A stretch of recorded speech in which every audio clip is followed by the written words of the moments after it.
안녕하세요. 1월 12일 더불어민주당 원내대변인 현안 브리핑 시작하겠습니다. 굴욕적 한일 위안부 합의회의는 재고되어야 합니다. 윤병세 외교부 장관은 굴욕적 12.28 한일 위안부 협상의 진실을 밝혀야 합니다. 피해자인 우리가 가해자인 일본에게 왜 말도 안 되는 협박을 받아야 하는 겁니까? 민간 차원의 소녀상 건립 문제가 외교 문제로 비화된 이유는 도대체 뭡니까? 일본이 배상금이나 보상금이 아니라며 버티고 있는 10회간의 성격은 도대체 무엇입니까? 밀실에서 이루어진 흥정과 거래의 진실은 무엇입니까? 아베 총리가 진주만 앞바다에 꽃을 뿌리고 종이학을 보내며 교전국이었던 미국민에게 유감을 표명하는 모습을 우리 국민 모두가 생생하게 지켜봤습니다. 그동안 일본을 대표하는 어느 누가 우리 국민에게 미안하다는 말 한마디 남긴 적 있습니까? 반성하는 모습을 보인 적 있었습니까? 이런 상황에서 위안부 할머니들과 국민들에게 굴욕을 감내하라 요구할 수 있는 것입니까?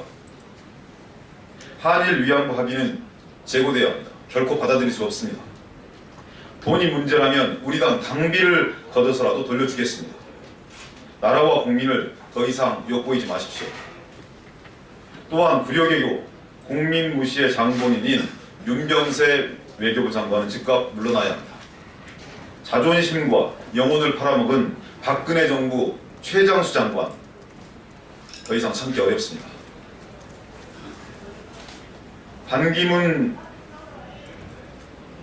반기문 씨는 전 사무총장입니까? 아니면 대선 후보입니까?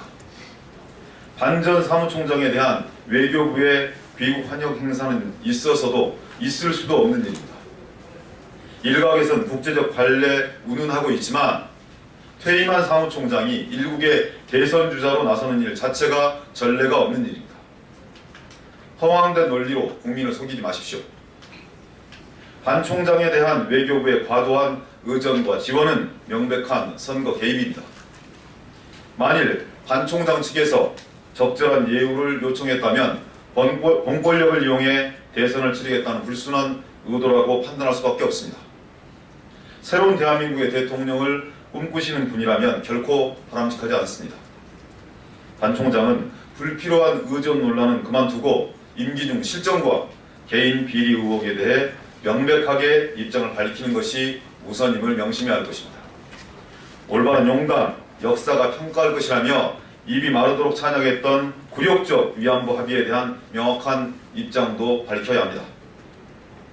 신년 덕담 핑계대며 변명할 일이 아닙니다. 국민의 아픔을 공감하지 못하고 자존심과 품격을 떨어뜨린 사람은 대한민국 대통령의 자격이 없습니다. 블랙리스트 작성 주범 조윤선 장관은 스스로 물러나십시오. 조윤선 장관이 블랙리스트 존재 사실을 결국 인정했습니다. 하지만 여전히 자신은 상관없는 일이라고 잡아떼고 있습니다. 손바닥으로 하늘을 가릴 일입니다.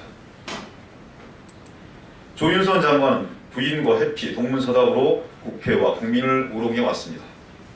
전 국민이 지켜보는 앞에서 위증과 거짓을 밥 먹듯이 저지르고도 반성하는 모습은 전혀 없었습니다. 심지어 장관직을 이용해 블랙리스트와 관련된 증거인멸 시도까지 있었던 것으로 의심되고 있습니다.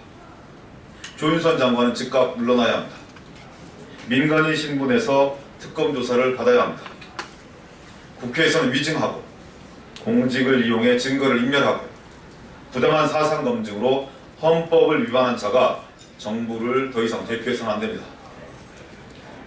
최순실 모녀와 국정농단설에게 사법농단 좌시해서는 안 됩니다. 딸은 외국 땅에서 자진 귀국은 없다며 버티고 엄마는 돌려막기로 버티고 있습니다. 이들 모녀만이 아닙니다. 김기춘, 우병, 정호성, 안봉근, 이재망 등 국정을 농단하고 헌정질서 교란사에게 조직적 사법농단 행위가 자행되고 있습니다. 법률의 허점을 이용해 헌재 심판과 특검마저 이런 식으로 피해가는 이들이 국회 청문회를 어찌 생각할지는 가히 짐작할 만합니다. 헌재에서는 특검 핑계대고 특검에는 헌재 심판을 이유로 출석을 거부하는 이들이 사법 질서 파괴 행위를 더 이상 묵과해서는 안 됩니다. 강제 구인, 그에 모자라면 강제 구인, 그도 모자라면 체포영장, 구속영장을 발부해서라도 법의 심판대에 세워야 합니다. 사법체계의 엄정함을 보여주어야 합니다. 특검과 법무부, 외교부도 모든 수단을 동원해서 정유라를 강제 송환해야 합니다. 모성애를 들먹이며 자진 귀국을 회피하는 뻔뻔한 행태를 더 이상 묵고할 수 없습니다. 군바로 촉구합니다. 마지막입니다. 교육부는 제2, 제3의 국정교과서를 만들기 위한 불쌍한 수도를 당장 중단해야 합니다. 교육부가 내년부터 국정교과서와 혼용될 역사 검정교과서의 검정심사를 강화하고 편찬 기준은 국정교과서와 다르지 않을 것이라고 공언했습니다. 과도한 검열과 통제에 대한 야욕을 드러낸 것입니다. 제2, 제3의 국정교과서를 만들겠다는 불순한 의도를 보인 것입니다. 역사의 흐름과 시대적 상식에 역행하는 교육부의 후한무치와 맹목적 질주를 결코 좌시할 수 없습니다. 국정교과서는 이미 심판받았습니다. 단순히 박 대통령에 대한 악감정이 아닙니다. 임시정부의 법통을 부정하는 1948년 대한민국 수립표현, 민주화가 독재 정권의 덕이었다는 허황된 독재 찬양 등 역사를 거스르는 행태에 대한 국민의 단죄입니다. 국정농단도 모자라 또 한 번 역사농단, 역사유린을 노리는 정부의 행태에 치가 떨릴 지경입니다. 국정교과서의 주범 이준식 교육부 장관은 즉각 사퇴하십시오. 시민의 요구에 귀닫고 마이웨이를 고수하는 일방통행식 행정은 용서받을 수 없습니다. 우리 당은 정부와 역사 야욕을 절대 용서하지 않을 것입니다. 우리 역사와 청년들의 미래를 지키는 일에 한치도 소홀함이 없을 것임을 약속드립니다. 이상입니다.